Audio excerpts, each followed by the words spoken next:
paano nga ba tayo mag-appeal dito sa suspended na Facebook? Ayan, click mo lang yung appeal. Then, ilagay lang dito ang confirmation.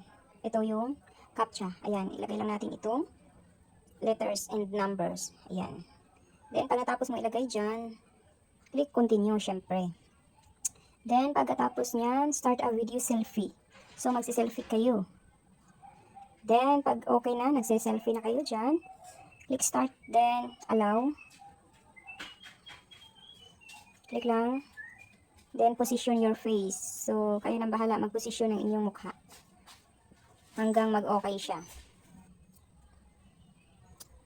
Then, uploading your information. Then, pag okay na yan guys, syempre dito, kailangan naman natin dito ng ID. So, depende lang yan minsan ni Meta kung anong hingiin sa inyo. So, i-click lang yung finish. Minsan kasi may selfie at ID yung hihingiin niya. Minsan naman, selfie lang, no ID. At minsan naman, ID lang, no selfie. So, ganun. So, ito sa video na ito, yung account ko na ito ay dalawa yung hiningi sa akin, which is ay ang aking pagmumukha at ang aking ID. So, ngayon, i-click lang, maglagay lang ako dito ng cellphone number dahil kailangan daw maglagay. Then, kung nakapaglagay na kayo, syempre, i-click lang yung send code. At, dito din pala, hindi pwede kung ano-ano lang number na ilagay ninyo. So, yung number na ilagay mo na sa ibang Facebook, so hindi na siya pwede. So, maglagay kayo dito, yung hindi pa na-register sa ibang Facebook, para tatanggapin siya ni Facebook. Nakita nyo naman yung nilagay ko is hindi siya tinatanggap dahil, kumbaga, may ibang account na siya. So, maglagay ako dito ng panibagong number na hindi pa na-link sa aking mga Facebook account. Then, ayan, so hintayin lang natin ang 6-digit na code.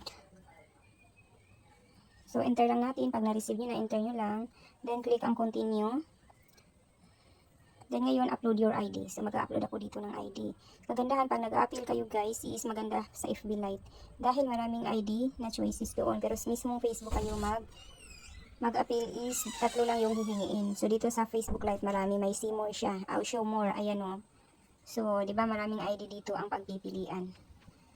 Then, ngayon ang pipiliin ko ay ang aking tax ID. Then, pag okay na, get started mo lang.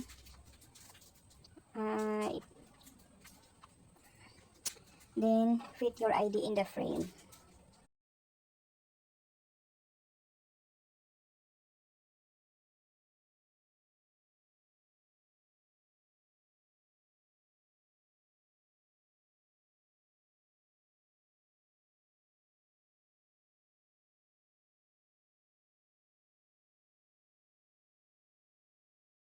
Then, ganyan lang siya. Nakapag-appeal na tayo.